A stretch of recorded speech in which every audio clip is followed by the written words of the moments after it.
اعوذ باللہ من الشیطان الرجیم، بسم اللہ الرحمن الرحیم۔ آج ہم پڑھیں گے انشاءاللہ آیت نمبر 124۔ انما، انما حسر کا کلمہ ہے۔ اس کا مطلب ہوتا ہے بس، صرف۔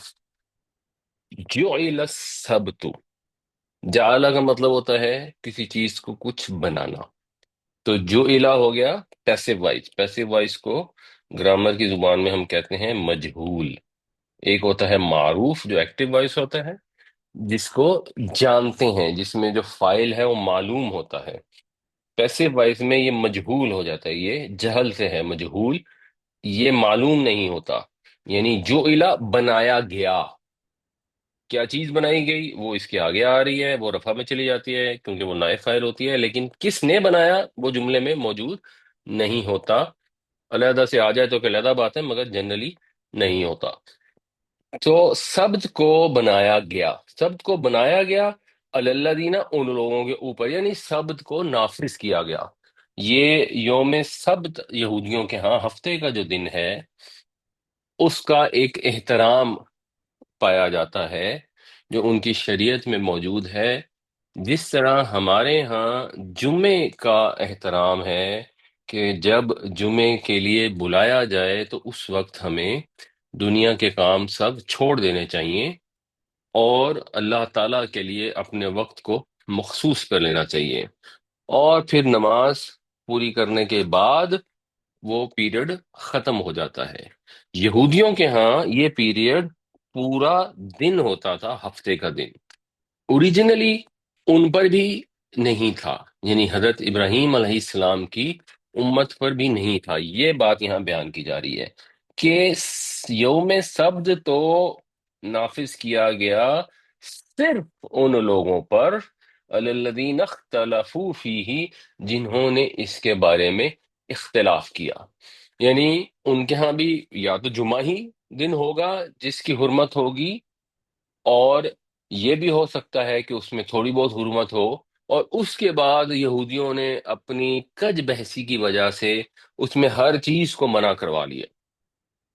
اس کی ایک مثال ہم پہلے دیکھ آئے ہیں سورہ بقرہ میں، وہ بڑی کلیئر اور واضح مثال ہے، جس کے اندر اللہ تعالیٰ نے حکم دیا کہ ایک گائے ذبح کر دو، اور اس کے بعد انہوں نے کج بیسی کر کر کر کے اپنے اوپر مشکلات بڑھا لیں، اور ایک ایسی گائے ڈھونڈ کر انہیں ذبح کرنی پڑی جو بہت زیادہ دشوار تھی تلاش کرنا۔ انفارچونیٹلی جب بھی آپ بات کو سمجھنے کی کوشش کرتے ہیں، ڈیٹیل میں جانے کی کوشش کرتے ہیں، تو یہ والے معاملات بھی ہو جاتے ہیں، جس کی وجہ سے چیزیں بعض اوقات مشکل ہو جاتی ہیں۔ ایک کوئک سی مثال ہے، مثال کے طور پر اگر ہمارے ہاں لوگ کہتے ہیں کہ جی آپ نے اگر چمڑے کے موزے پہنے ہوئے ہیں تو اس پہ آپ مسح کر سکتے ہیں، تو اچھی بات ہے، مسح کر لیں۔ لیکن اگر چمڑے کے موزے نہیں پہنے ہوئے اور جرابیں بنی ہوئی ہیں تو اس میں پھر لوگ کنفیوز ہو جاتے ہیں، پھر وہ سوال کرنا شروع کر دیتے ہیں، پھر وہ کہتے ہیں جراب اتنی موٹی ہوگی، اس مٹیریل کی ہوگی، پھر مسح ہو سکتا ہے ورنہ نہیں ہو سکتا۔ تو پاپولر جو ویو ہے وہ یہی ہے فقہ حنفی کا، لیکن بظاہر ایسا محسوس ہوتا ہے کہ یہ بھی ایک اسی طرح کی بال کی کھال اتارنے کے نتیجے میں اپنے اوپر مشکل ڈال لی گئی ہے۔ لیکن بہرحال اگر وہ سمجھتا ہے کہ نہیں ہو سکتا تو پھر اس کا تو نہیں ہوگا، اگر وہ جینوئنلی یہ سمجھتا ہے۔ اس لیے نبی کریم صلی اللہ علیہ وسلم سے جب ایک شخص نے سوال کیا کہ یا رسول اللہ کیا حج ہر سال کرنا ہوگا، تو آپ پہلے تو خاموش رہے، پھر آپ نے ناراضگی کا اظہار کیا اور آپ نے کہا اگر میں کہہ دیتا، یا مفہوم کچھ اس طرح سے کہ اگر میرے منہ سے نکل جاتا ہاں، تو ساری امت کے لیے ہمیشہ کے لیے مسئلہ پیدا ہو جاتا کہ پھر ہر سال حج کرنا ضروری ہوتا۔ تو جب حکم آیا کہ حج کر لو، تو زندگی میں ایک دفعہ حج کرنا ہے تو بس یہ دیٹس گڈ انف۔ تو جتنی انفارمیشن فرض کے متعلق مل جاتی ہے اس پر اکتفا کرنا چاہیے۔ یہ بنیادی طور پر یہودیوں کا طریقہ کار ہے کہ اس کی اور کٹ حجتی کر کے ڈھونڈ ڈھونڈ کے اس میں کریں، لیکن اس کی ریورس بھی ٹرو ہے کہ ایسا بھی نہیں کہ آپ ہر چیز میں کہ ہاں جی جو دل چاہتا ہے کر لو، کوئی فرق نہیں پڑتا۔ نہیں، دین کو سمجھنا، سمجھ کے حکم ڈیڈیوس کرنا وہ بھی ضروری ہے۔ تو ایک درمیان کا رستہ ہونا چاہیے جسے اختیار کرنا چاہیے۔ تو ہفتے کا دن تو عائد کیا گیا صرف ان لوگوں پر جنہوں نے اس کے بارے میں اختلاف کیا، اور ان کے اختلافات تھے جو بہت سارے ہیں، آج بھی پائے جاتے ہیں۔ یہاں تک اختلافات ہو گئے کہ انہوں نے کہا کئیوں نے کہ اس کے اندر تو اللہ سے دعا کرنا بھی منع ہے۔ وَإِنَّ رَبَّكَ لَيَحْكُمُ بَيْنَهُمْ يَوْمَ الْقِيَامَةِ، اور بے شک تیرا رب فیصلہ فرما دے گا قیامت کے دن ان کے درمیان، فیما کانوا فیہ یختلفون، اس چیز میں وہ تھے جس چیز میں اختلاف کرتے۔ تو یہ ماں جو ہے اور فی ہی یہ کنیکٹڈ ہے، تو اس چیز میں جس کے اندر وہ اختلاف کرتے رہے، اللہ تعالیٰ قیامت والے دن فیصلہ فرما دے گا۔ یہ الٹیمیٹ سلوشن ہے ان مسائل کا، کہ جب لوگ نہیں مانتے، بات سمجھنے کو تیار نہیں ہوتے، تو آدمی کے ذہن میں یہ سوال پیدا ہوتا ہے کہ اب اس کا کیا حل ہے؟ تو اس کا حل آخری یہی ہے کہ اللہ تعالیٰ جو ہے وہ قیامت والے دن فیصلہ فرما دے گا۔ اگر جان بوجھ کر کوئی بات نہیں سمجھتا، جو یہودیوں کا معاملہ تھا، ہمیں اس سے یہ لیسن لینا چاہیے کہ ہم کسی چیز کے اوپر ڈھٹائی کی وجہ سے نہ اڑ جائیں۔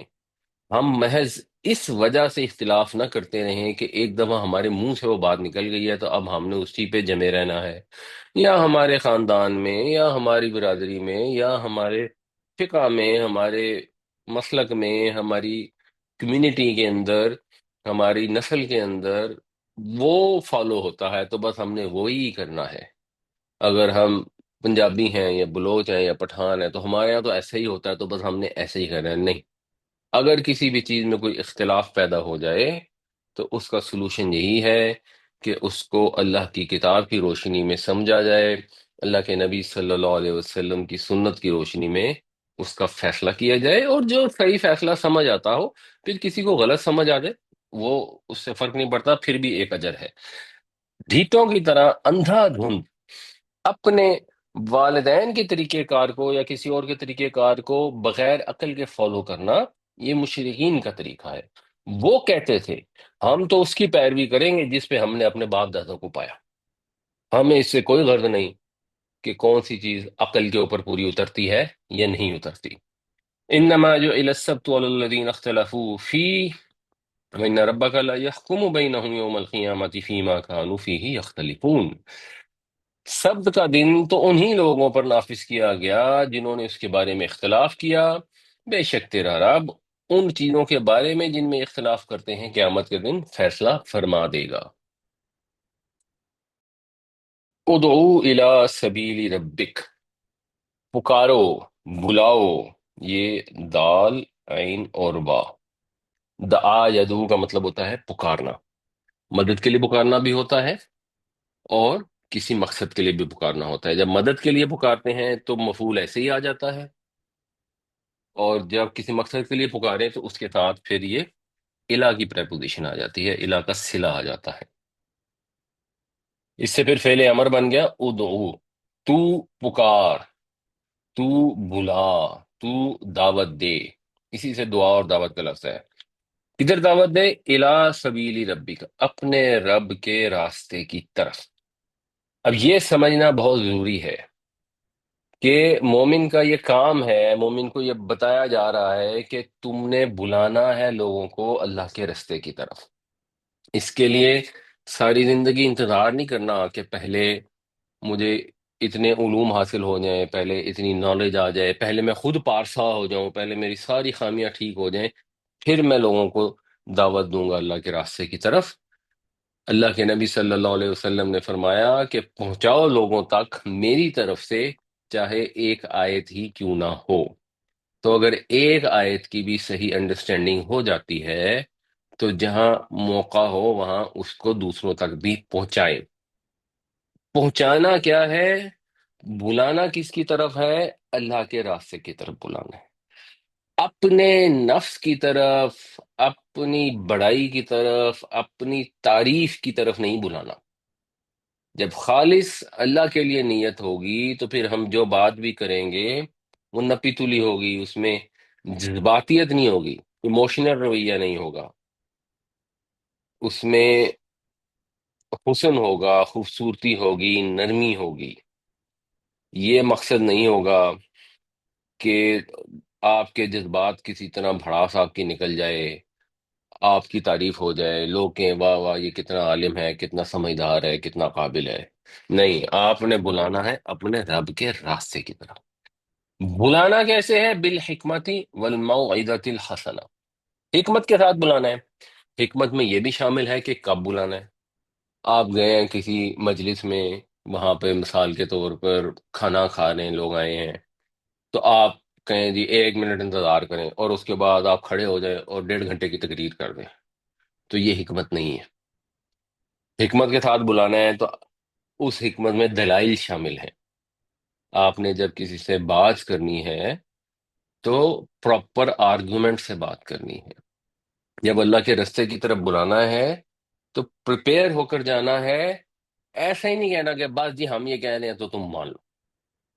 آپ نے سمجھنا ہے، اگلے بندے کے لیول کو اترنا ہے. اگر وہ کوئی بہت بڑا پڑھا لکھا آدمی ہے تو اس لحاظ سے اس سے بات کرنی ہے. اگر وہ بالکل ان پڑھا آدمی ہے تو اس لحاظ سے اس سے بات کرنی ہے. اگر وہ بچہ ہے تو اس لحاظ سے بات کرنی. You need to be prepared. اور یہ یو کون ہے؟ یہ ہر مسلمان ہے، کیونکہ یہ آیت نبی کریم صلی اللہ علیہ وسلم کو مخاطب کی گئی ہے، اور نبی کریم صلی اللہ علیہ وسلم کا جو طریقہ ہے وہ اسوہ حسنہ ہے. اور دوسری آیتوں میں کلیئرلی یہ اللہ تعالیٰ نے بتایا ہے کہ جیسے وہ قبلہ جب تبدیل ہوا تو وَكَذَلِكَ جَعَلْنَاكُمْ أُمَّةً وَسَطًا لِتَكُونُوا شُهَدَاءَ عَلَى النَّاسِ وَيَكُونَ الرَّسُولُ عَلَيْكُمْ شَهِيدًا. جس طرح نبی کریم صلی اللہ علیہ وسلم ہمارے متعلق گواہی دیں گے قیامت والے دن، ہمیں لوگوں کے متعلق گواہی دینی ہے. تو جیسے حضور نے ہمیں تبلیغ کی ہے، ہمیں لوگوں کو تبلیغ کرنی ہے. اور یہ سب کے لیے ضروری ہے. جس کی جتنی بہتر انڈرسٹینڈنگ ہوگی، زیادہ انڈرسٹینڈنگ ہوگی، اس کے اوپر زیادہ ذمہ داری ہے. لیکن کسی کو ایک آیت کا بھی پتہ ہے تو اس کو حکمت کے ساتھ لوگوں کو بتانا ضروری ہے. والموعظۃ الحسنہ، اور خوبصورت نصیحت کے ساتھ. اچھی، اس میں نصیحت ہونی چاہیے. واز کا مطلب ہوتا ہے نصیحت کرنا، اور نصیحت کا مطلب ہوتا ہے خیر خواہی. اس میں درد مندی ہونی چاہیے. آپ کی کسی سے ڈسکشن ہو رہی ہے تو آپ شور شروع کر دیں، غید و غضب دکھانا شروع کر دیں، ہنگامہ شروع کر دیں، یا ان سے نفرت کا اظہار شروع کر دیں کہ ہاں جی تم تو یوں ہو، تم فلانے ہو، تمہارا فرقہ ایسا ہے، تمہارا مذہب ایسا ہے. دو، اگر آپ علماء کی کبھی مناظرہ دیکھیں، جو ڈسکشن ہوتی ہے، بحث ہوتی ہے، اور بحث کے متعلق کہا جا رہا ہے وَجَادِلْهُمْ بِالَّتِي هِيَ أَحْسَنُ، اور ان سے بحث کرو اس طریقے سے جو خوبصورت ہو. پہلے یہاں پہ حسنہ کا لفظ آیا، پھر یہاں احسن کا لفظ آیا. تو آپ اگر کسی دو علماء کو دیکھیں جو دو مختلف فرقوں سے ہوں مثال کے طور پر، اور آپس میں مناظرہ کر رہے ہوں، تو آپ سمجھ نہیں پائیں گے کہ یہ کون سے دین کی حقانیت ثابت کرنے کے لیے مظاہرہ ہو رہا ہے. کیونکہ دین تو یہ کہہ رہا ہے کہ انہیں حکمت سے بلاؤ، اچھی خوبصورت نصیحت سے، درد مندی سے بلاؤ. ان سے بحث بھی کرنی ہے، اگر بحث کرنی پڑ جاتی ہے تو ایسے طریقے سے بحث کرو جو پسندیدہ ہے. اگر ایک ایتھیسٹ ہے، اس کو تمیز نہیں ہے، وہ گالیاں بکتا ہے، تو آپ نے جواب میں نہیں بکنی. اگر کوئی ان پڑھ ہے، جاہل ہے، اور وہ اونچی آواز میں بات کرتا ہے، تو آپ نے نرمی سے، تمیز سے بات کرنی ہے. دین تو آپ کو یہ بتا رہا ہے. تو جو دین کے ایکسپرٹ ہیں جب وہ آپس میں ڈسکشن کر رہے ہوتے ہیں تو آدمی حیران پریشان ہو جاتا ہے کہ یہ کون سے دین کی حقانیت واضح کی جا رہی ہے. یہ جو اس آیت میں تبلیغ کی حکمت بیان کی جا رہی ہے یہ تو کہیں ہے ہی نہیں. یہ تبلیغ کی حکمت تو شاید تبلیغی جماعت میں پائی جاتی ہے کہ وہ درد مندی سے آ کے آپ کو دعوت دیتے ہیں. ادھر تھوڑا سا اور ایشوز ہیں، لیکن ان کے یہاں تو پائی جاتی ہے. بٹ جو نارمل جو ایکسپرٹس ہیں، جو قرآن پڑھے ہوئے ہیں، قرآن سمجھے ہوئے ہیں، ان کے ہاں یہ چیز پائی ہی نہیں جاتی. تو کوئی بات نہیں، ہم نے تو بنیادی طور پر اپنے آپ کو اس کی روشنی میں دیکھنا ہے اور اپنی اصلاح کرنی ہے. تو ہم نے یہ دیکھنا ہے کہ جب ہم کسی سے ڈسکشن کرتے ہیں تو ہمارا ملحوظ خاطر کیا ہوتا ہے؟ اپنی بڑائی، اپنی علمیت کا اظہار، اپنی اتھارٹی، اپنی حیثیت کا اظہار، کہ میں کتنا قابل ہوں، میں کتنا زبردست ہوں، اب تم لوگوں کو میں نے دیکھو لاجواب کر دیا، اب تم میری تعریفیں کرو؟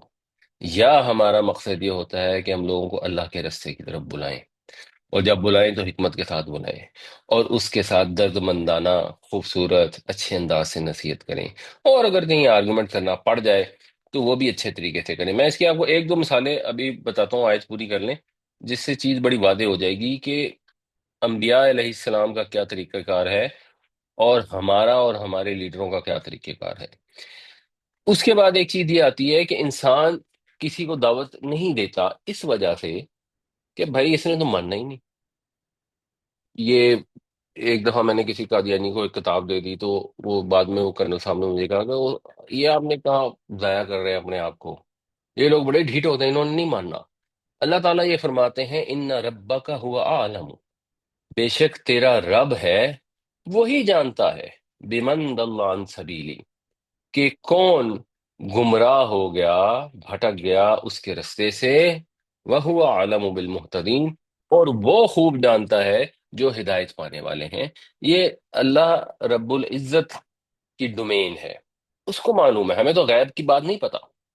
تو جیسے نبی کریم صلی اللہ علیہ وسلم لوگوں کو تبلیغ کرتے رہے کرتے رہے کرتے رہے، جب فرعون کے پاس اللہ تعالیٰ نے حضرت موسیٰ اور حضرت ہارون کو بھیجا تو ان کو بھی یہ کہہ کے بھیجا کہ نرم طریقے سے اس کو ہینڈل کرنا۔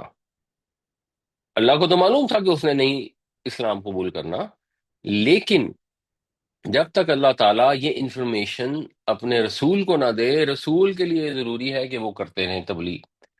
یہاں تک کہ نبی کریم صلی اللہ علیہ وسلم جب ہجرت فرما گئے، پھر یہ آیت نازل ہوئی کہ قل یا ایھا الکافرون لا اعبد ما تعبدون، اور اس میں آیا لکم دینکم ولی دین، بس ٹھیک ہے پھر تمہاری مرضی۔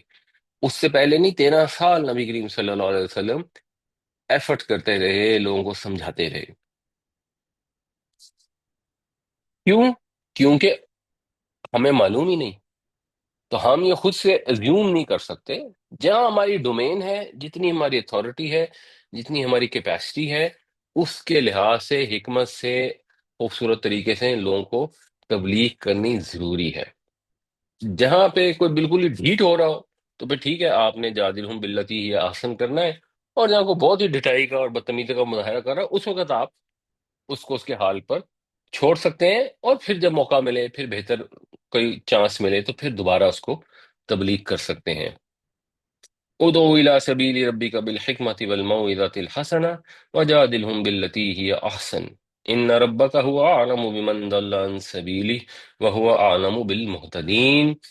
بلاؤ اپنے رب کے راستے کی طرف حکمت اور اچھی نصیحت کے ساتھ، اور ان کے ساتھ اس طریقے سے بحث کرو جو خوبصورت ہے۔ بے شک تمہارا رب خوب جانتا ہے کہ کون اس کے رستے سے بھٹکا ہوا ہے، اور وہ خوب جانتا ہے کہ کون ہدایت پانے والے ہیں۔ یہ دو کوئک سی مثالیں ہیں، ویسے تو قرآن شریف اور احادیث جو ہیں وہ بھری ہوئی ہیں اس طریقے سے، جو انبیاء علیہ السلام کا طریقہ ہے، ہمارے نبی پاک صلی اللہ علیہ وسلم کا طریقہ ہے۔ یہ خط لکھا تھا نبی کریم صلی اللہ علیہ وسلم نے روم کے بادشاہ کے نام۔ اب ذرا اس خط کا آپ الفاظ اگر پڑھ لیں تو بہت ہی سادہ الفاظ ہیں کہ بسم اللہ الرحمن الرحیم، محمد الرسول اللہ کی طرف سے ہرقل عظیم الروم،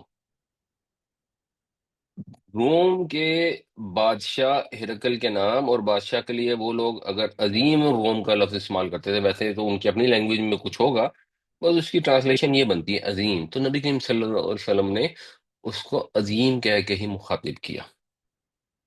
ہماری طرح نہیں کہ ہمارے خیال میں تو جو عیسائی ہوتے ہیں وہ تو چوڑے ہوتے ہیں، وہ تو جہنمی ہوتے ہیں، وہ تو ناپاک ہوتے ہیں۔ ہمارے یہاں تو اکثر جگہوں پہ ایسا ہوتا ہے کہ پتہ لگے کہ کسی برتن کو عیسائی نے ہاتھ لگا رہی ہے تو لوگ اس کے اندر کچھ کھاتے پیتے نہیں ہیں۔ نبی کریم صلی اللہ علیہ وسلم نے جب اس کو خط لکھا تو اس کے اندر عظیم کا لفظ استعمال کیا، اس کے لیے ایک اچھا رسپیکٹ والا ٹائٹل استعمال کیا، کیونکہ وہ بادشاہ تھا اور اس کی معاشرے میں ایک رسپیکٹ تھی، تو اس کو رسپیکٹ دی۔ یہ نہیں ہوا کہ یہ تو عیسائی ہے، نان مسلم ہے، کافر ہے، جہنمی ہے، تو اس کو سیدھی سیدھی بات کریں. جیسے ہمارے یہاں یہ بڑا بہادری اور غیرت مندی سمجھی جاتی ہے کہ اگلے کو منہ پہ بتایا جائے کہ تم کتنے گھٹیا ہو اور کیسے تم جہنم کے رستے پہ چلے جا رہے ہو، اور ہم سچے دین پہ ہیں تو بس ہمارا دین قبول کر لو. ہمارے ایزیوم کیا گیا ہے کہ برائی ہے تو برائی کو ہاتھ سے روک دو، اور برائی کو ہاتھ سے روکنے کا مطلب ہے کہ جاؤ یہاں پہ برائی ہو رہی ہے اور وہاں پہ اگر کوئی کانسرٹ ہو رہا ہے تو کرسیاں توڑ دو اور اسٹیج اکھاڑ دو اور یہ کر دو. وہ جو ہاتھ سے روکنے والا کام ہے وہ تو آپ کی اتھارٹی پہ ڈیپینڈ کرتا ہے نا. لیکن لوگ یہ سمجھتے ہیں کہ نہیں، یہ ہر چیز ہماری ہی ذمہ داری ہے، اور ہم نے جب اس کو کرنا ہے تو ہم نے اس کو سختی سے اور بدتمیزی سے اور اسٹرینتھ سے اس کو امپلیمنٹ کرنا ہے. پھر اگر آپ ویسے پورا خط بھی پڑھ لیں کہ اس کے بعد فَإِنْ يَدْعُوكَ بِدِعَايَةِ الْإِسْلَام، کہ میں تجھے اسلام کے بلاوے کے ساتھ دعوت دیتا ہوں، اسلام قبول کر لو تو سلامتی پالو گے، اور اگر تم اسلام قبول کرو گے تو اللہ تعالیٰ تمہیں دوگنا اجر دے گا. اور اگر تم نے منہ موڑ لیا تو پھر یہ جو عام لوگ کسان وغیرہ ہیں ان کا گناہ بھی تمہارے اوپر ہوگا. اور پھر قرآن کی آیت ہے، اور اے یا اہل کتاب آؤ اس کلمے کی طرف جو تمہارے اور ہمارے درمیان کامن ہے، مشترک ہے، کہ ہم اللہ کے سوا کسی کی عبادت نہ کریں، اور تم گواہ رہو اس بات کے. کس بات کے؟ کہ ہم اسلام قبول کرنے والے ہیں، کہ ہم مسلمان ہیں. تو یہ خط بھیجا، اس سے ہم سمجھیں کہ ہم جب کسی کے ساتھ ڈسکشن کرتے ہیں، چاہے دین کے معاملے میں بھی کریں، تو ہمارا کیا طرز عمل ہوتا ہے اور ہمارے نبی کریم صلی اللہ علیہ وسلم کا کیا طرز عمل ہے. پھر ایک اور مثال قرآن شریف سے، حضرت ہود علیہ السلام جب گئے عاد کی طرف، تو انہوں نے ان کو کیا کہا؟ یہی کہا نا کہ اللہ کی عبادت کرو، اس کے سوا تمہارا کوئی معبود نہیں.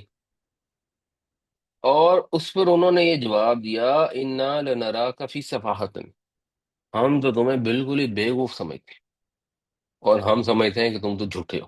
اب آپ امیجن کریں کہ آپ جائیں کسی سے کوئی بات کرنے، اس کو کوئی بات سمجھانے، اور وہ آپ کو کہ یہ کیسا پاگل آدمی ہمیں سمجھانے کے لیے آ گئے، کوئی عقل کی تو بات ہی نہیں ہے، تمہیں تو کوئی سینس ہی نہیں ہے، اوپر سے تم جھوٹ بول رہے ہو. اب آپ اس کو کیا جواب دیں گے؟ آپ کے کیا جذبات ہوں گے؟ اور اللہ کے رسول نے کیا جواب دیا؟ انہوں نے کہا یا قومی لیسا بی صفحہ، اے میری قوم، میں کوئی بیوقوفی کی بات نہیں کر رہا، میں کسی بیوقوفی میں مبتلا نہیں ہوں. میں تو اللہ کا رسول ہوں، رب العالمین کی طرف سے رسول بنا کر بھیجا گیا ہوں. میں تمہیں اپنے رب کے پیغامات پہنچاتا ہوں، اور میں تمہارا خیر خواہ ہوں. تم مجھ پر بھروسہ کر سکتے ہو کہ میں تمہاری خیر خواہی کر.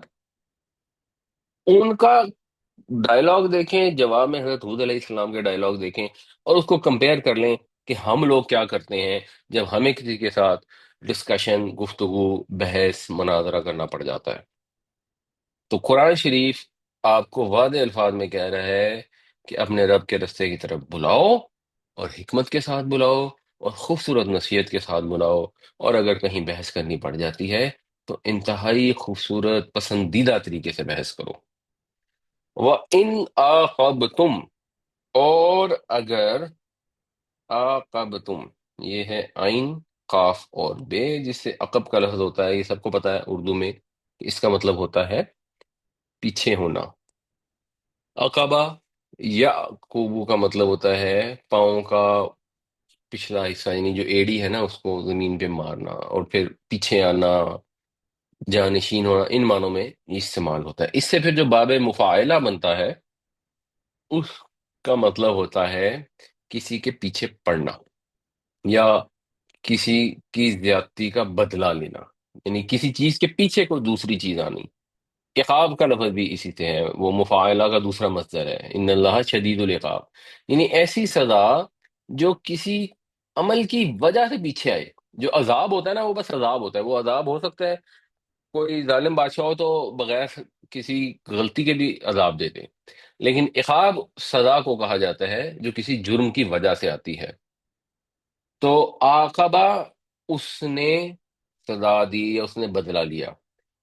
ان عاقبتم، اور اگر تم بدلہ لو. پھر یہ آ گیا، تو یہ تو ہو گیا ماضی. اس کے بعد ہے اس کے اندر فعاقبو. تو عاقبو جو ہے یہ فعل امر ہے. عاقب تو بدلہ لے، عاقبو تم سا بدلہ لو، فعاقبو پھر تم بدلہ لو بِمِثْلِ مَا عُوقِبْتُم، یہ عُوقِبْتُم جو ہے یہ مجہول ہے، پیسیوائز ہے ماضی کا. پھر تم بدلہ لو جیسا کہ تمہیں تکلیف دی گئی. یعنی عاقبہ کا مطلب کسی کا زیادتی کرنا بھی ہوتا ہے اور زیادتی کا بدلہ لینا بھی ہوتا ہے، دونوں معنوں میں آتا ہے. تو جب تم بدلہ لو تو اتنا بدلہ لو جتنی تمہارے ساتھ زیادتی کی گئی. بِمِثْلِ مَا عُوقِبْتُم بِهِ وَلَئِن صَبَرْتُم، اور اگر تم صبر کر لو، اگر تم بدلہ نہ لو، حوصلہ کر لو، لَهُوَ خَيْرٌ لِلصَّابِرِينَ، تو یہ چیز صبر کرنے والوں کے لیے بہت بہتر ہے، زیادہ بہتر ہے. مطلب یہ کہ جب کسی کے ساتھ کوئی زیادتی ہو جائے تو اسلام نے اس کو یہ آپشن دی ہے. obviously انڈیویجول کو نہیں دی، ایک اتھارٹی کے تحت دی ہے کہ وہ اتنا ہی بدلہ لے سکتا ہے. اور بدلے میں بھی یہ چیز ملحوظ ہونی چاہیے کہ اگر کسی نے آپ کو گالی دیا تو آپ جواباً گالی نہیں دے سکتے. کسی نے آپ کے بچے کا سر پھاڑ دیا تو آپ اس کے بچے کا سر نہیں پھاڑ سکتے. جو بھی ایک معروف اخلاقی حدود ہیں جن کو ساری دنیا سمجھتی ہے کہ اگر کوئی زیادتی کرے تو سزا اسی بندے کو ملنی ہے، اس کے تحت ہی دے سکتے ہیں. وہاں پر پرابلم یہ آتی ہے کہ جب آپ مثلا کوئی جھگڑ رہا ہے، کسی نے آپ کو دھکا دے دیا اور آپ کو جوابی دھکا دینے چل پڑے، تو ہو سکتا ہے آپ کا دھکا زیادہ زور سے ہو جائے. یا یہ کہ اگر آپ دھکا نہ دیں اور صبر کر جائیں، حوصلہ کر جائیں، تو وہ معاشرے کے اندر زیادہ بہتر ہے. جو خیر و برکت صبر کرنے میں ہے وہ انتقام میں نہیں ہے. جب آپ کی حکومت قائم نہیں ہوئی ہے اور اس وقت آپ نے اگر انڈیویجول بیسس پہ کہیں جا رہے ہیں اور آپ نے کسی سے بدلہ لینا ہے، تب بھی یہ چیز ہوگی. اور جب حکومت قائم ہو جاتی ہے اور وہ اپنی اتھارٹی کے تحت آپ کو بدلہ لینے کی آپشن دیتی ہے، ایون دین آپ کے پاس یہ آپشن موجود رہتی ہے کہ آپ اس کو معاف کر دیں، صبر سے کام لیں، اور اخلاقی لحاظ سے اس کے اوپر ایک امپریشن قائم کریں جس کے نتیجے میں وہ اس کے اندر نفرت، دشمنی ختم ہو جائے. یہ چیز قصاص کے معاملے میں آتی ہے جہاں پر یہ بتایا گیا ہے کہ قصاص بہت ضروری ہے، اس کے بغیر معاشرہ چل ہی نہیں سکتا، اسی سسٹم کے اندر زندگی ہے. لیکن ساتھ اسی آیت میں بتایا گیا ہے کہ اگر کوئی اپنے بھائی کو معاف کر دے تو پھر جو طے ہوا ہے وہ اس کو بہتر طریقے سے ادا کرنا ہے. اور اس کو یہ بتایا گیا کہ یہ اللہ تعالیٰ کی طرف سے رحمت ہے. تو جب لوگ بدلہ نہیں لیتے، جب لوگ معاف کر دیتے ہیں، چھوڑ دیتے ہیں، صبر سے کام کر لیتے ہیں، تو لانگ ٹرم میں اس کے فائدے ہوتے ہیں. جب آپ ہر چیز کا بدلہ لینے کے لیے اٹھ کھڑے ہوتے ہیں، اب ہمارے یہاں پرابلم یہ ہے کہ ہم بدلہ کیسے لیتے ہیں کہ ڈنمارک میں ایک واقعہ ہو جاتا ہے اور بدلہ لینے کے لیے ہم میک ڈونلڈ کے اوپر چڑھائی کر دیتے ہیں. تو نہ تو یہ احسن ہے، نہ اس میں حکمت ہے، نہ اس میں موعظۃ الحسنہ ہے، اور نہ ہی یہ انصاف کا تقاضا ہے. کیونکہ پاکستان کے اندر کسی کی موٹر سائیکل کھڑی ہے اگر میک ڈونلڈ کے اندر، اس کو جا کے کسی نے جلا دیا تو اس کا اس معاملے میں تو کوئی قصور ہی نہیں ہے، اور جنہوں نے جلایا ان کے پاس اس چیز کی اتھارٹی بھی نہیں ہے. تو سمجھ نہیں آتی جب ہم اپنے معاشرے کا رویہ دیکھتے ہیں کہ یہ کس کتاب کے ماننے والے ہیں اور کس نبی کو یہ اپنا نبی سمجھتے ہیں. اگر آپ اسوہ حسنہ دیکھیں، ہمارے نبی کریم صلی اللہ علیہ وسلم نے کتنی دفعہ لوگوں سے بدلے لیے، کتنی دفعہ لوگوں کو ساتھ جوابی کارروائیاں کی، تو وہ تو ڈھونڈنے سے نہیں ملتی. جو موقع دیکھتے ہیں پتہ لگتا ہے کہ اللہ کے نبی صلی اللہ علیہ وسلم نے اس کو بھی معاف کر دیا، اس کو بھی معاف کر دیا، اس کو بھی معاف کر دیا. بلکہ ایک واقعہ جس کی مجھے اتھینٹسٹی نہیں پتا، لیکن وہ واقعہ ہمارے اسکول کی کتابوں میں لکھا ہوتا ہے، تو شاید کچھ حد تک اتھینٹک ہو کہ وہ ایک بوڑھی عورت ہے جو روزانہ آپ کے اوپر کوڑا کرکٹ پھینک دیتی ہے اور آپ کچھ بھی نہیں کہتے. اور اس کے بعد جب پتہ لگتا ہے کہ آج وہ نہیں آئی ہے تو اور وہ بیمار ہو گئی ہے تو جا کے اس کی تیمارداری کراتے ہیں. ایک اور واقعہ مجھے یاد آ رہا ہے، خیر مجھے اس کی بھی اتھینٹسٹی نہیں پتا. نبی کریم صلی اللہ علیہ وسلم جا رہے تھے تو کوئی بوڑھی عورت ملی جس نے لکڑیوں کا گٹھا اپنے سر پہ اٹھایا ہوا تھا، تو آپ نے اس کا وہ بوجھ آپ نے خود اٹھا لیا۔ عورت بڑی خوش ہوئی، اور ساتھ اس نے نصیحتیں کرنی شروع کر دی کہ آج کل ایک کوئی بندہ آیا ہوا ہے اور جو عجیب عجیب باتیں کرتا ہے اور لوگوں کو جو ہے نا وہ جادو کر دیتا ہے، تو تم اس سے بچ کے رہنا اور اس کی باتوں میں نہ آنا۔ اور نبی کریم صلی اللہ علیہ وسلم سنتے جا رہے ہیں اور مسکراتے جا رہے ہیں، اور اخیر میں آ کر جب اس کا سامان اس کو واپس دیا تو اس کو بتایا کہ وہ شخص میں ہی ہوں جس کے متعلق تو مجھے نصیحتیں کری۔ تو یہ قرآن کی کلیئر انسٹرکشن ہے، ان اللہ مع الصابرین، جہاں موقع ملے وہاں صبر سے کام لیں۔ ٹھیک ہے، کچھ جگہیں ایسی ہوتی ہیں جہاں پہ کارروائی کرنی ضروری ہوتی ہے، تو ٹھیک ہے وہ انسان سمجھ سکتا ہے، لیکن ایسے مقامات کم ہوتے ہیں اور ایسے مقامات زیادہ ہوتے ہیں جہاں پہ آپ صبر سے حوصلے سے کام لے سکتے ہیں۔ اور یہ چیز بہت زیادہ اپلائی کرتی ہے خون کے رشتوں کے اندر، جہاں صلہ رحمی کا حکم دیا جاتا ہے وہاں یہ کہا جاتا ہے کہ وہ تم سے تعلق توڑے تو تم ان سے تعلق جوڑو۔ ہمارے یہاں یہ ہوتا ہے کہ وہ فلاں نے مجھے فلاں بات کی ہے، تو اب جب تک میں اس کو جواب نہیں صحیح سے دے دوں گا تو اس کو تو عادت پڑ جائے گی، اس کو تو سمجھ نہیں آئے گی، جو اپنی جگہ درست ہے۔ بعض اوقات ایسا ہو جاتا ہے کہ اگر آپ ایک آدمی کو بالکل ہی جواب نہیں دیں تو وہ ٹیک اٹ فار گرانٹیڈ، اور وہ اگلی دفعہ اور زیادہ اگریسو ہو جاتے ہیں اور اگلی دفعہ اور زیادہ اگریسو ہو جاتے ہیں۔ تو وہاں پہ پولائٹلی ان کو بتانے کی ضرورت ہوتی ہے کہ بھائی یہ اتنی بدتمیزی از ناٹ ڈیزائربل، اس کے لیے کوئی بہتر الفاظ استعمال کیے جا سکتے ہیں، ان کو بتایا جا سکتا ہے کہ جی آپ کا یہ خیال ہوگا وچ از فائن، لیکن ہم اس سے اگری نہیں کرتے، یا ہمارا وی آر ناٹ کنوینس، تو ہم نے جو کرنا ہے ہم نے اپنے طریقے سے کرنا ہے۔ Once in while it might be okay, but in general اگر کوئی آپ کو کوئی بات کر دیتا ہے تو اس کی بات سن لیں اور صبر کر دیں، یہی بہتر ہے، یہی صلہ رحمی ہے، اسی سے معاشرہ بھی پرسکون رہتا ہے اور اللہ تعالیٰ کے ہاں سے بھی اجر ملتا ہے۔ کیوں؟ کیونکہ اللہ یہ فرما رہا ہے ہوا خیر للصابرین وَإِنْ عَاقَبْتُمْ فَعَاقِبُوا بِمِثْلِ مَا عُوقِبْتُمْ بِهِ وَلَئِنْ صَبَرْتُمْ لَهُوَ خَيْرٌ لِلصَّابِرِينَ، اور اگر تم بدلہ لو تو بس اتنا ہی بدلہ لو جتنا تمہارے ساتھ کیا گیا، اور اگر تم صبر کر لو تو یہ چیز صبر کرنے والوں کے لیے بہت بہتر ہے۔ وَاصْبِرْ، اور صبر کرو۔ اب یہ نبی کریم صلی اللہ علیہ وسلم کے مخاطب کیا جا رہا ہے، ہدایت اس وقت کے مسلمانوں کے لیے ہے، اور اوور آل اپلائی ظاہر سی بات ہے تمام امت کے لیے ہمیشہ رہے گی۔ وما صبرک الا باللہ، اور نہیں ہے آپ کا صبر مگر اللہ کے ساتھ۔ مطلب یہ کہ صبر حاصل تبھی ہو سکتا ہے اگر انسان کا تعلق اللہ تعالی سے ہو۔ تو جو یہ چاہتا ہے کہ صبر کا مقام حاصل کرے، اور صبر کے اندر کسی کی زیادتی کو برداشت کرنا بھی ہے اور ثابت قدم رہنا بھی ہے، تو جو یہ چاہتا ہے کہ اس کو صبر حاصل ہو وہ اللہ سے تعلق قائم رکھے۔ اور اللہ سے تعلق قائم رکھنے کے لیے جو اعلیٰ ترین طریقہ ہے وہ ہے کہ اس کا ذکر کیا جائے، اور اس کے ذکر کا جو اعلیٰ ترین طریقہ ہے وہ نماز ہے۔ اس وجہ سے جہاں آتا ہے کہ یا ایھا الذین آمنوا استعینوا بالصبر والصلاۃ، صبر اور نماز سے مدد حاصل کرو۔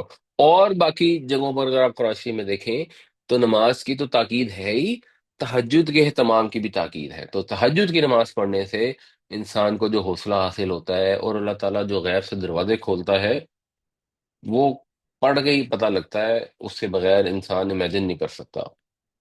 ولا تحزن علیہم، اور ان کے اوپر غم نہ کریں۔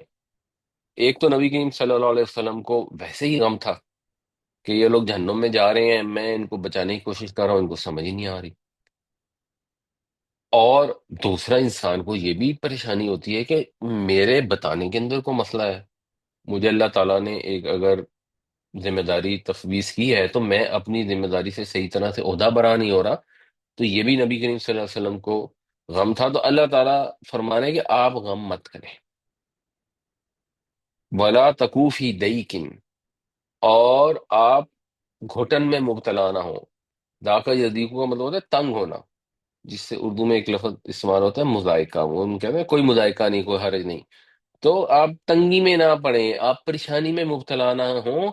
مما یمکرون، مما جو ہے یہ ہے من پلس ما، اس سے جو یہ کرتے ہیں چالیں، اس سے جو یہ چالیں چل رہے ہیں آپ اس سے پریشانی میں مبتلا نہ ہو۔ ایک طرح سے آپ کو تسلی بھی دی جا رہی ہے اور آپ کو اللہ تعالیٰ یہ گائیڈ بھی فرما رہے ہیں کہ یہ ان کی چالیں ہیں، آپ ان کے ایمان نہ لانے پر اپنی جان نہ گھلائیں، ان کی سازشوں سے دل تنگ نہ ہو، ان کے ڈھٹائی کے اوپر غم نہ کریں۔ آپ کا کام تھا ان کو پیغام پہنچانا، آپ نے پیغام پہنچا دیا ہے، اب یہ جان بوجھ کر نہیں مان رہے تو یہ ان کی مرضی ہے۔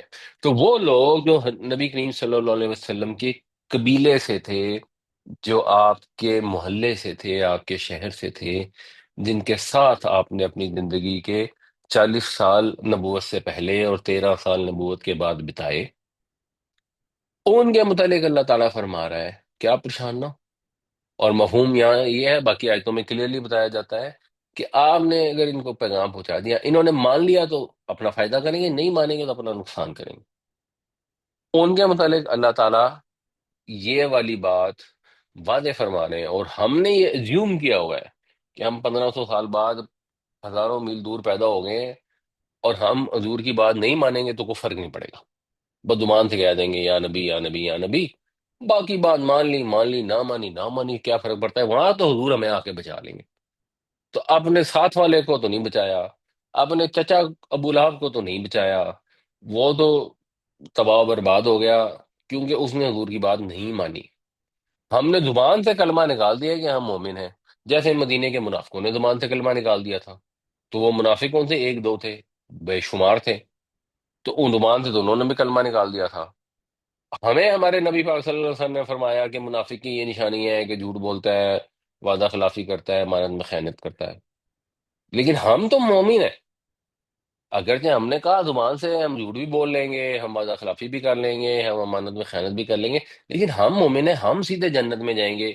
تو یہ ہم نے خود ہی گھڑ کے عقیدہ بنایا ہوا ہے، جو پچھلی کلاس کی پہلی آئی تھی کہ اپنی زبانوں سے چیزیں گھڑی ہوئی ہیں، خود ہی چیزوں کو حلال حرام کیا ہوا ہے، خود ہی جنت دوزخ، اپنے آپ کو جنت دی ہوئی ہے اور دوسروں کو دوزخ دی ہوئی ہے۔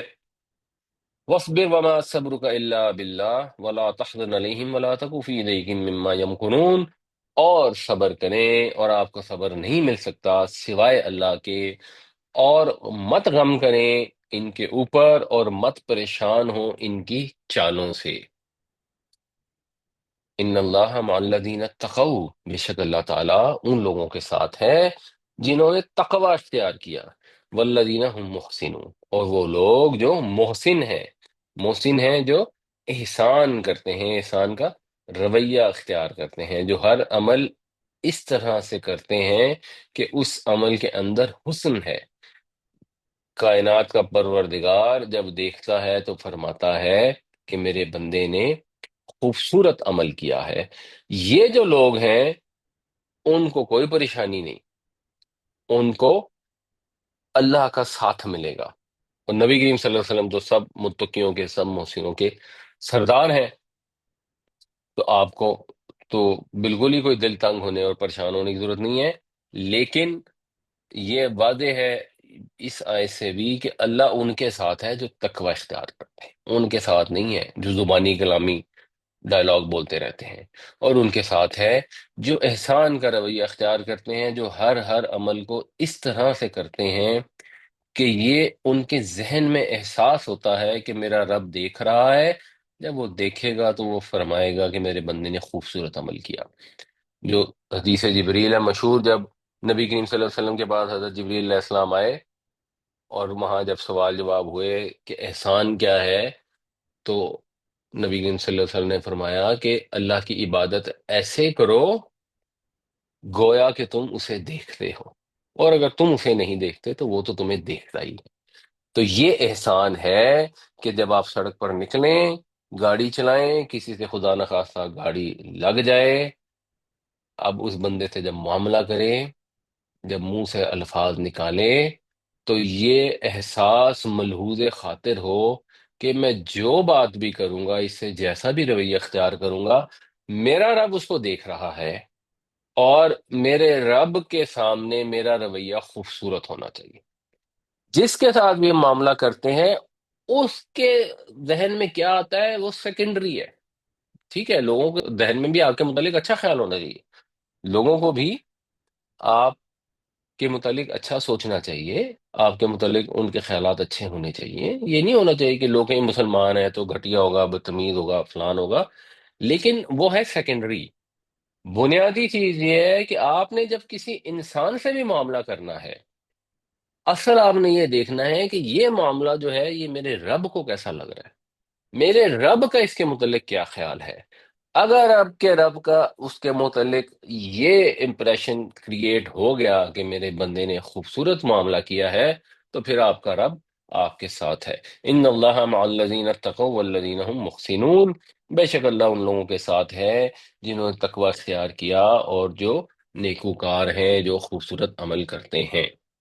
یہاں جی یہ صورت ختم ہو رہی ہے، اس پہ کوئک ریکیپ کر لیتے ہیں۔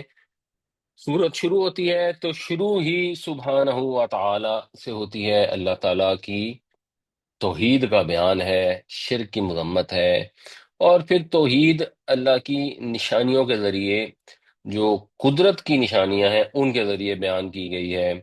مختلف آیتوں میں آسمان اور زمین کی تخلیق کا ذکر ہوا ہے، انسان کی تخلیق کا ذکر ہے، مویشیوں کا ذکر، ان کے اندر جو فائدے ہمیں حاصل ہوتے ہیں، جو ہم ان کے ذریعے مشکل مشکل جگہوں تک پہنچتے ہیں، اور یہ جو گھوڑے ہیں اور گدھے ہیں اور خچر ہیں، اور جو اللہ تعالیٰ نے آسمان سے پانی نازل فرمایا ہے جس سے پھر ساری پیداوار اگتی ہے، جس کو ہم استعمال کرتے ہیں، جس میں پھل بھی ہیں اور سبزیاں بھی ہیں، اور جو اللہ تعالیٰ نے مسخر کر دیا انسان کے لیے دن رات کو، سورج چاند کو، ستاروں کو، اور بے شمار طریقوں سے مختلف طرح کی مخلوق پوری دنیا میں بکھیر دی، سمندر کو مسخر کر دیا، اس کا کھانا سمندر میں سے مہیا فرما دیا، اور کشتیاں چلانے کی سہولت عطا فرما دی، اور پہاڑ بنا دیے، ان کے بیچ میں نہریں بنا دی، دریا بنا دیے، راستے بنا دیے، راستہ سمجھنے کے طریقے دکھا دیے، قائم کر دیے۔ سب کے اندر یہ نشانی ہے کہ اللہ ایک ہی ہے، کوئی ہستی اس کے جیسی نہیں ہو سکتی۔ کیسے ہو سکتا ہے کہ وہ جس نے تخلیق کیا ہو سب کچھ، وہ ان کے جیسا ہو جائے جنہوں نے کچھ بھی نہ تخلیق کیا ہو؟ پھر اگلی آیتوں میں جو کفار نے انکار کیا اور اس کے اوپر جو اللہ تعالیٰ کا عذاب ہے اس کا ذکر ہے کہ اب اللہ کا عذاب آ جائے گا تو پھر کوئی کچھ بھی نہیں کر پائے گا، اور پھر قیامت کے دن اس سے بھی سخت عذاب ہوگا، اور قیامت کے دن متقین کو جزا ملے گی۔ ان کے لیے دنیا میں بھی اللہ تعالیٰ اچھی زندگی، پرسکون زندگی عطا فرمائے گا، بہتری ہوگی، خیر ہوگی، اور آخرت میں بھی ہوگی، اور جب وہ فوت ہو رہے ہوں گے تو وہیں سے ان کو خوشخبریوں کا سلسلہ شروع ہو جائے گا۔ پھر ایکسپلین کیا گیا کہ انبیاء نے دعوت دی اور کفار نے انکار کیا، اور وہ یہی ڈھیٹوں والی بات کرتے رہے کہ بھئی ہم تو وہی کریں گے جو ہمارے باپ دادا کرتے چلے آئے۔ الٹا اللہ پہ الزام لگا دیا کہ اگر اللہ چاہتا تو ہم ایسا نہ کرتے، اور اللہ چاہتا تو ہم حرام حلال اپنی مرضی سے نہ ٹھہراتے۔ اور یہ والی چیز پھر پوری صورت میں حرام حلال کے متعلق اینڈ تک چلتی رہتی ہے کہ یہ بھی اللہ تعالیٰ ہی کا استحقاق ہے۔ اور پھر ڈرایا گیا کہ پچھلے نبیوں کے بعد جنہوں نے نہیں مانی تو ان کے ساتھ عذاب آیا، تو اب جو رہی مان رہے ان کے ساتھ بھی ایسا ہی ہوگا۔ پھر توحید کا دوبارہ ذکر شروع ہوا، اور اس کے اندر بھی وہی قدرت کی نشانیاں بتائی گئیں کہ ایون جو ہمارے سائے ہیں وہ بھی نشانی ہیں، اللہ کی وحدانیت کی گواہی دیتے ہیں، اس کے آگے سجدے کرتے ہیں۔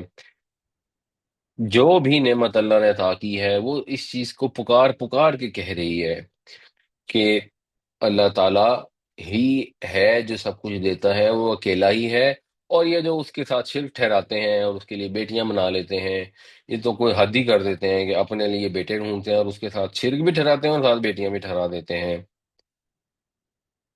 کیوں؟ کیونکہ شیطان نے یہ اعمال خوبصورت بنا کر پیش کر دی ہیں۔ پھر دوبارہ اللہ کی نعمتوں سے اللہ تعالیٰ کی معرفت کی طرف توجہ دلائی گئی کہ اللہ نے آسمان سے پانی اتارا، اللہ نے یہ جو مویشوں کے اندر جو دودھ مہیا فرمایا، جو گوبر اور خون کے درمیان سے خالص دودھ نکل آتا ہے، اور جو طرح طرح کے پھل عطا فرمائے، اور جو شہد کی مکھی کو اللہ نے ایک گھر بنانے کا طریقہ سکھایا، اس کے اندر پھر جو شہد وہ چوس کر لاتی ہے پھولوں سے رس، اور اس سے ایک عجیب و غریب شفا بخش مشروب بنا دیتی ہے جو ویسے بنانا امپاسبل ہے، اور اللہ نے انسان کی نسل کو کیسے پھیلایا، اور اللہ نے پرندے کیسے آسمان میں بنائے کہ وہ اڑے جا رہے ہیں اور تھامے ہوئے ہیں ان کو ہوا، اور ہم نے ڈیٹیل میں یہ سارا کچھ ڈسکس کیا، اور مویشیوں کی کھالوں میں آپ کے لیے اللہ تعالیٰ نے آسانیاں اور فائدے اور نعمتیں رکھی۔ تو یہ سارا کچھ جو اللہ تعالیٰ نے دیا، ہر چیز ہیر پھیر کے آخر میں آ کے اللہ کی توحید پر گواہی دیتی ہے، اور رسولوں کو بھی اللہ نے اسی لیے بھیجا کہ وہ توحید کی گواہی دیں، اور قیامت والے دن وہ پھر گواہی دیں گے، اور وہاں پر جو لوگوں نے رسولوں کی بات نہیں مانی ہوگی ان کو پھر عذاب بھگتنا پڑے گا۔ پھر اسلامی اخلاقیات کا بھی اس صورت کے اندر بہت کمپریہنسو ذکر ہوا۔ ایک ہی آیت میں اللہ تعالیٰ نے بتا دیا کہ عدل اور احسان اور قرابت داروں کو دینا، اور بے حیائی، برائی اور سرکشی سے بچنا، یہ تو سیدھا سیدھا واضح حکم ہے۔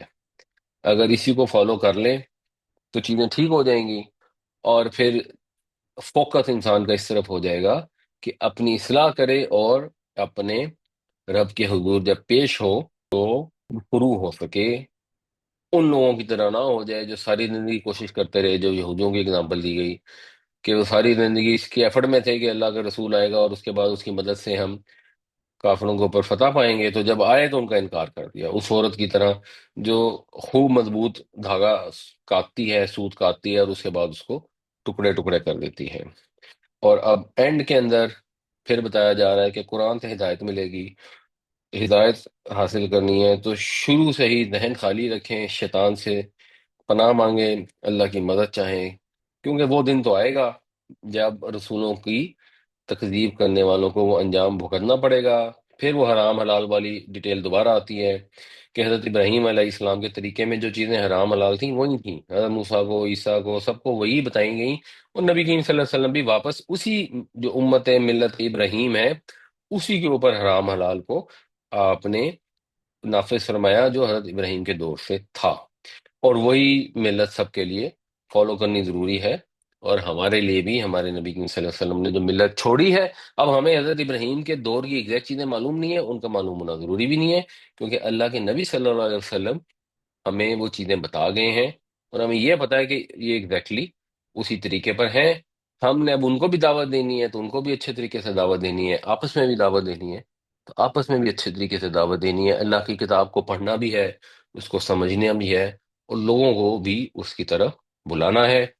اس سے آگے انشاءاللہ اگلی کلاس سے ہم کریں گے سورہ بنی اسرائیل، جسے سورہ اسراء بھی کہتے ہیں غالباً، وہ اسی صورت کی ایک طرح سے ایکسپلینیشن ہے۔ سورہ نحل کے اندر جو چیزیں اشاروں کی شکل میں ہیں اس کے اندر جا کے ڈیٹیل میں آئیں گی۔ السلام علیکم جی جی ہمدرد کر رہا وعلیکم۔ ہوں رضوان بھائی آپ نے ایک بڑی پیاری بات کی ہے کہ جب آپ کسی کے ساتھ معاملات کر رہے ہو تو وہ والی بات کو ذرا دوبارہ رپیٹ کرتے ہیں کہ وہ بڑی بڑی گہری بات آپ نے بڑی اچھی بات کی ہے کہ اکثر ایسے ہوتا ہے کہ ہم کہیں گاڑی میں جا رہے ہوتے ہیں، اگر کوئی ہماری گاڑی کو مار دے یا ہم کسی کو مار دے تو ایک دم اتر کے تو لوگ جو ہے نا وہ لڑائی کے لیے تیار ہو جاتے ہیں کہ تمہاری غلطی ہے، اور کوئی ایکسیپٹ نہیں کرتا اس کو۔ لیکن جو آپ نے بات ایکسپلین کی تھی کہ آپ اس کو اس کے ساتھ اس طرح معاملہ کریں کہ جس طرح یہ آپ اللہ تعالیٰ کے لیے جو ہے نا وہ والی بات کو ذرا کائنڈلی رپیٹ کر دیجیے گا۔ جی وہ بات میں نے یہ عرض کی تھی کہ آپ کی جب کسی سے گاڑی کی ٹکر ہو جاتی ہے اور آپ باہر نکلتے ہیں اور اپنے جذبات کا اظہار کرنا شروع کر دیتے ہیں، تو وہ معاملہ ہو یا کوئی بھی معاملہ ہو، یہ چیز ذہن میں ہونی چاہیے کہ ہم کسی سے بھی معاملہ کر رہے ہیں تو اللہ تعالیٰ جو ہے وہ ہمیں دیکھ رہا ہے، اور جب اللہ تعالیٰ ہمیں دیکھ رہا ہے تو ہمارا ہر عمل وہ خوبصورت ہونا چاہیے، اس طرح خوبصورت ہونا چاہیے کہ اللہ تعالیٰ دیکھے اور فرمائے کہ میرے بندے نے خوبصورت عمل کیا۔ تو اب آپ نے جب اس سے گفتگو کرنی ہے، ڈائلاگ کرنا ہے، جس نے آپ کی گاڑی کو مار دیا، تو وہ ڈائلاگ چاہے آپ نے اس سے کوئی اسٹرانگ بات ہی کرنی ہو کہ بھائی تم نے میرا نقصان کیا ہے یا میرا نقصان دعا کر دو، وہ بات خوبصورت، پولائٹ، شائستہ، تہذیب کے دائرے میں ہونی چاہیے، اور اگر آپ معاف کر سکتے ہیں تو معاف کر دیں، وہ سب سے بہتر ہے، کیونکہ معاف کرنے سے فائدہ کیا ہوگا سب سے بڑا، کہ اللہ تعالیٰ دیکھے گا اور اللہ تعالیٰ فرمائے گا کہ میرے بندے نے خوبصورت عمل کیا ہے۔ یہ اصل میں حمزہ یوسف نے اس کی نا ایک بڑی اچھی احسان کے اوپر ان کی ایک ویڈیو ہے، انہوں نے اس کو ایکسپلین کیا ہے۔ انہوں نے کہا دنیا میں دو طرح کے کلچر ہوتے ہیں، ایک ہوتا ہے گلٹ کلچر۔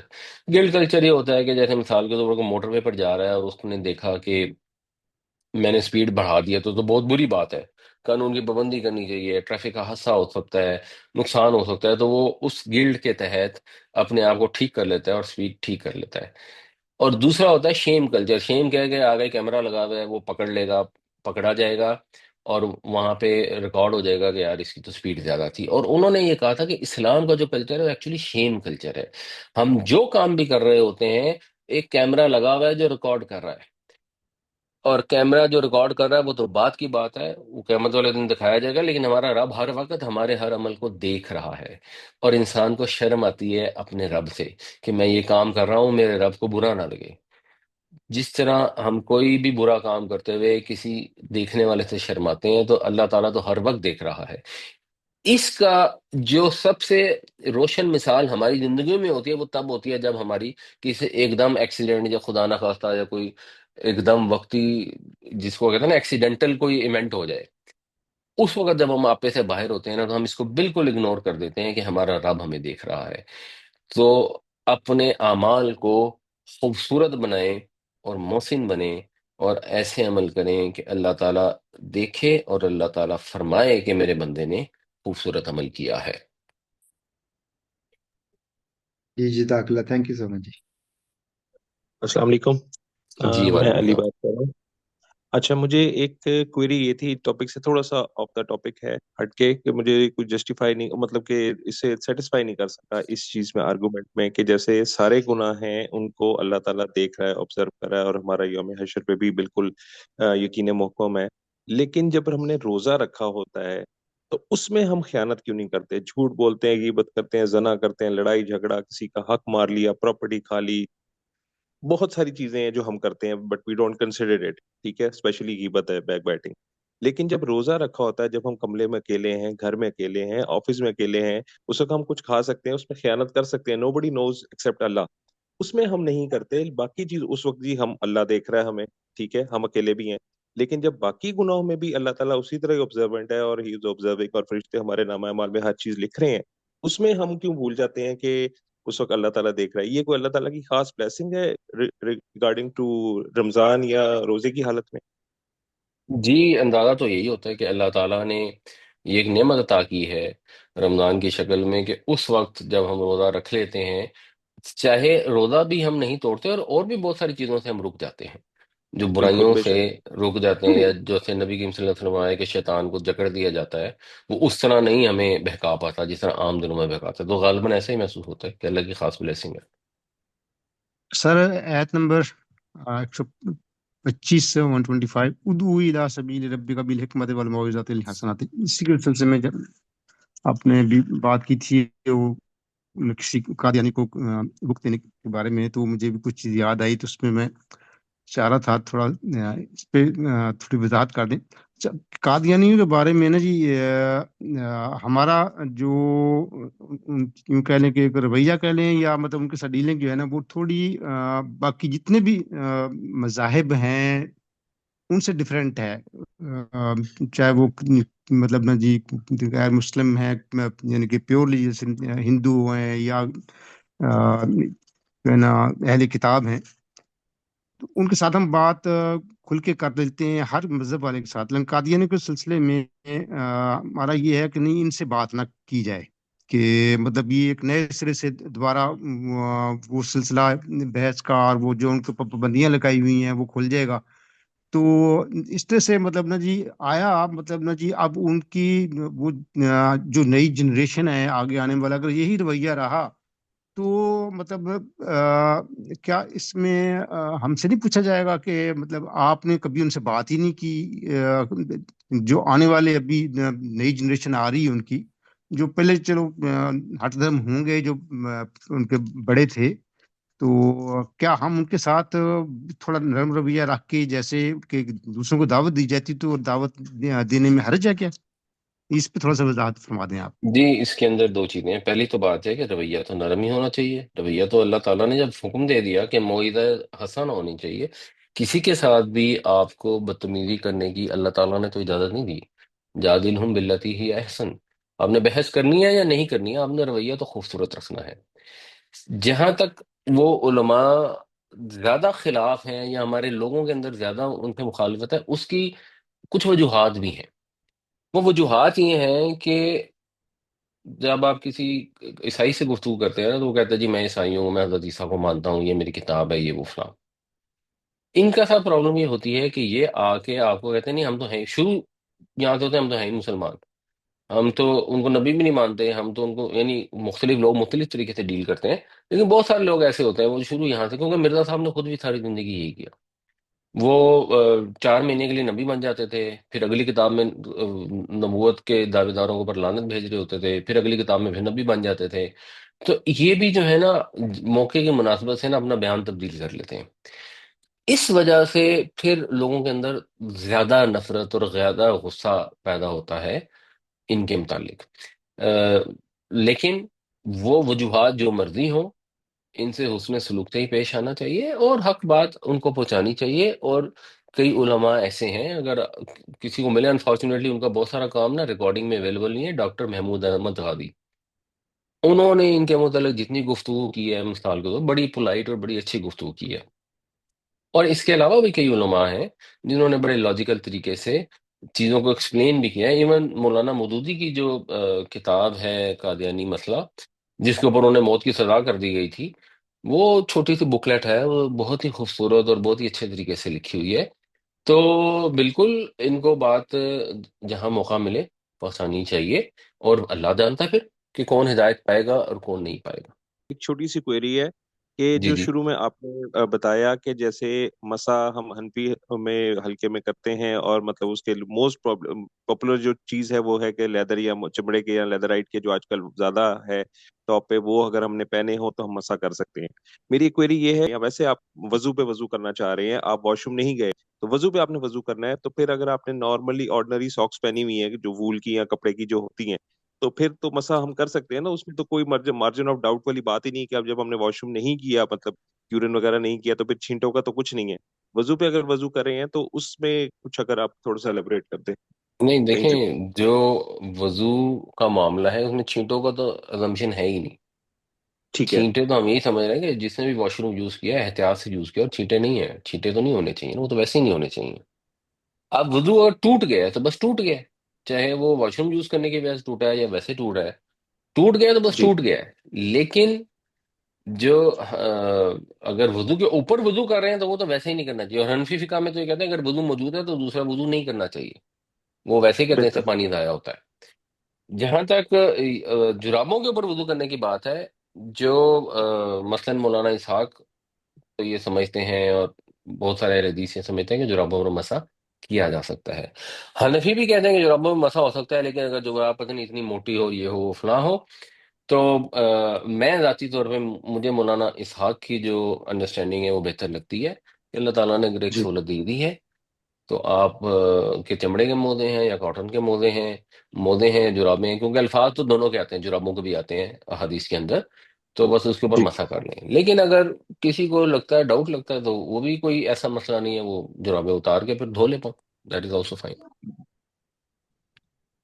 سر ہم سب لوگ 40-50 سال کی عمر میں یہ سب چیزیں سیکھ رہے ہیں، اور یہ بڑی اچھی بات ہے. لیکن میں نے آدھی دنیا گھومی ہے، وہاں پہ نا اگر وہ سارے یورپ اور امریکہ والے کلمہ پڑھ لینا تو سارے جنت الفردوس میں چلے جائیں، کیونکہ وہ جتنی اچھی وہ اپنے بچوں کو تربیت دیتے نا، جو قرآن و سنت میں جو کچھ بھی ہمیں سکھایا جا رہا ہے نا، وہ ساری وہ ان کو بچپن میں سکھا دیتے چیزیں، سوائے یہ کہ وہ نبی صلی اللہ علیہ وسلم پہ ایمان نہیں لائے، اور جو چند خرافات کے علاوہ باقی 99% ان کے اندر چاہیے ہیں. اپنے بچوں کو کوئی طریقہ ہونا چاہیے کہ ہمارے بچوں کو اچھی تربیت ملے، تاکہ وہ دین قرآن و سنت کے مطابق زندگی جو ہے نا ساری گزار سکے.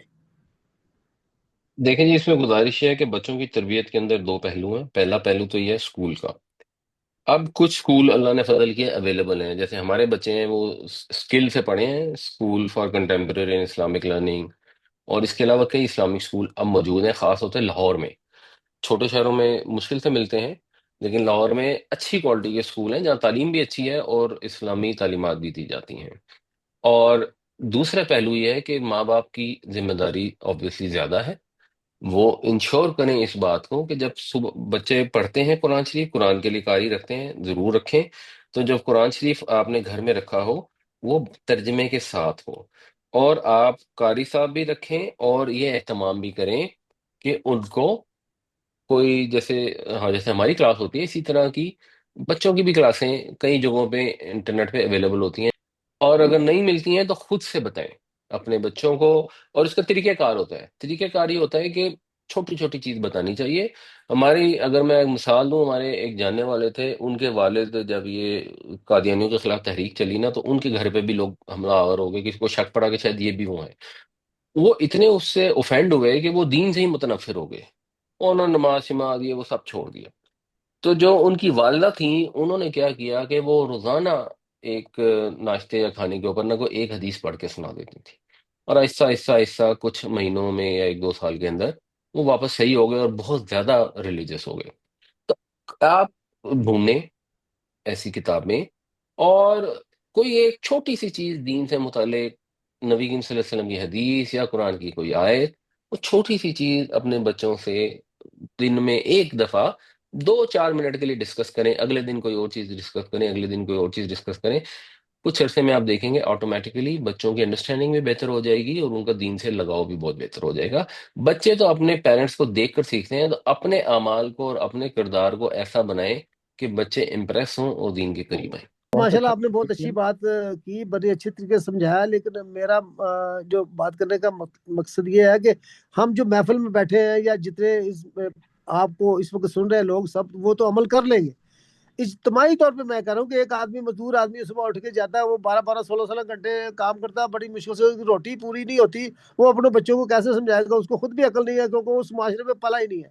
میں یہ چاہ رہا ہوں کہ ہم کوئی ایسی مہم چلائیں معاشرتی طور پہ کہ بچوں کو اسکولوں میں، ہم گورنمنٹ کو یا کسی کو جو صاحب اقتدار ہے، کہ بھئی بچوں کو یہ کتابیں جو ہے ضروری تعلیمی جو تعلیم جو ضروری بیسک چیزیں ہیں وہ بچوں کو اسکولوں میں پڑھائی جائے، تاکہ جی ہمارے بچے جو ہے نا اچھے مسلمان بن کے نکلے۔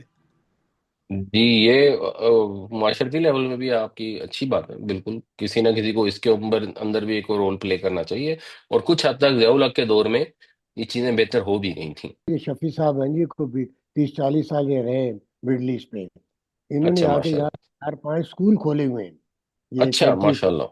میں بات کرنا چاہ رہا تھا مسا کے اوپر بیسیکلی۔ کچھ سچویشن ایسی ہے کہ جیسے ڈائبیٹک پیشنٹس ہیں، تو اگر کسی وجہ سے ان کے پیر میں چوٹ وغیرہ لگ جاتی ہے، تقریباً دونوں پیروں میں سمجھ لیں یا ایک میں سمجھ لیں، تو اس کا جو مسا کر اور وہ جراب اگر وہ مسا کر کے جراب پہن لیتا ہے تو وہ بھی اس کے لیے ایک ٹربل ہے۔ تو اس سچویشن میں کیا کیا جا سکتا ہے؟ میرے ساتھ تھوڑی پرابلم ہوئی ہے پچھلے 10 دن سے، تو میں صرف اوپر کیا کر رہا ہوں کہ ایک تو مسا بھی کر رہا ہوں، پھر جو اوپن جگہ ہے اس کے اوپر میں پانی پھیر دیتا ہوں، لیکن پھر میں جراب نہیں پہن سک رہا۔ تو اس سچویشن میں کیا ہے، وضو جو ہے وہ قائم رہے گا دیکھیں، یا؟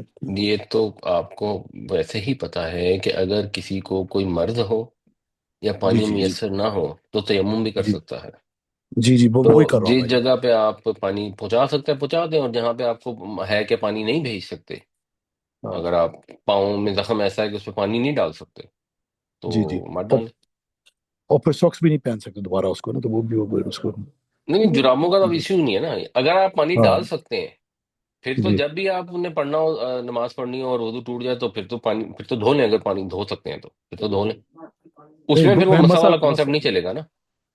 اچھا نہیں، اگر وہ نہیں، میں زخم میں تو دھو تو سکتا نہیں، تو پھر کیا بس کروں دھو گا؟ نہیں سکتا تو بس کوئی بات نہیں، آپ وہی اس کو سوکھے ہاتھ سے اس پہ مسا کر لیں، اللہ خیر اللہ مانے۔ تو کے لحاظ سے جزاک اللہ۔ سر جماعت صلاتین مولانا اسحاق صاحب کا ہی وہ ایک